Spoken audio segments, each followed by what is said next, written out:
Hoi! Just let the wobble vision end. And there we go. How goes it, people?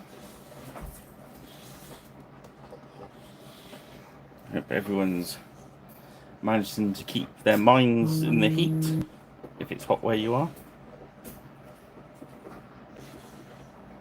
I've got the dog on the loose with one of his toys, so you'll probably hear him in a bit. I've got the blower on and the window open, and here we go. We're going to keep going as long as we can. It's also hold out. So these tonight are the Napoleonic Civilians Pack 1, 4 gents and a dog. And yeah, they're from the front rank range from Gripping Beast.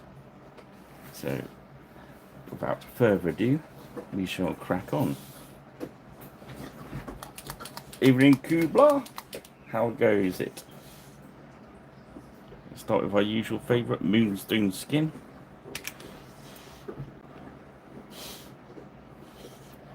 I've got as much water as physically possible in the wet palette, so it lasts as long as it can, because yesterday was a bit of a nightmare.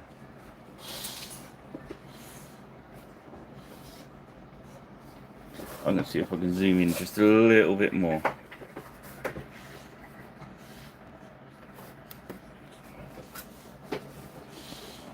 That's that.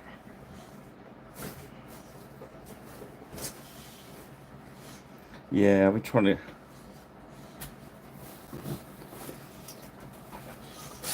It's taking so much longer.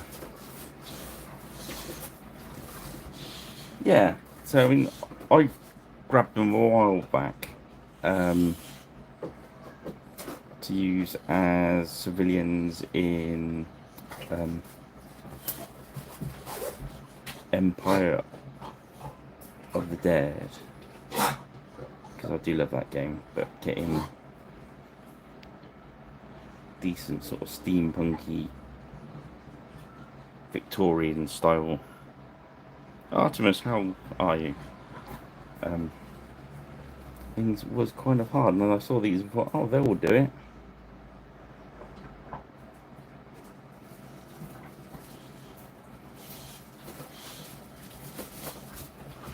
Yeah, the dog's been like a dying duck all day.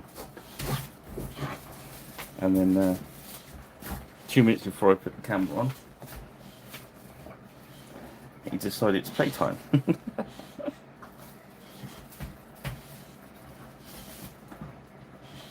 Yeah, so I think these are about £7 or £7.50 or something like that for the set.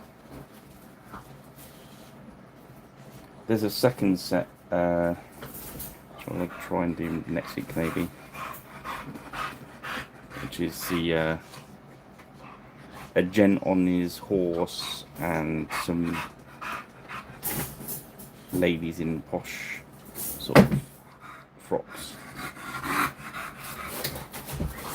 The dog is now getting unnecessarily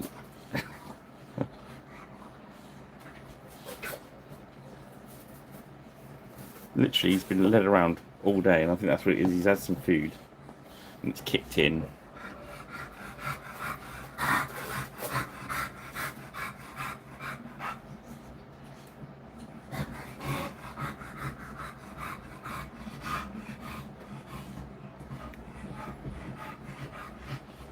Yeah.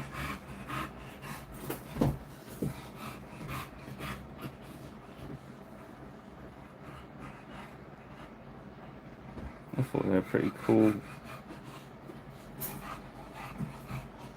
sculpts.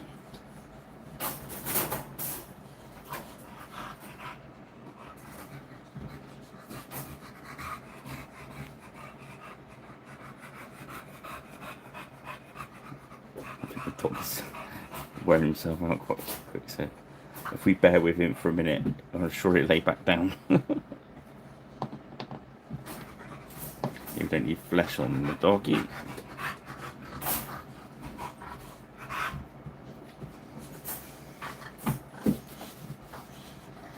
Yeah,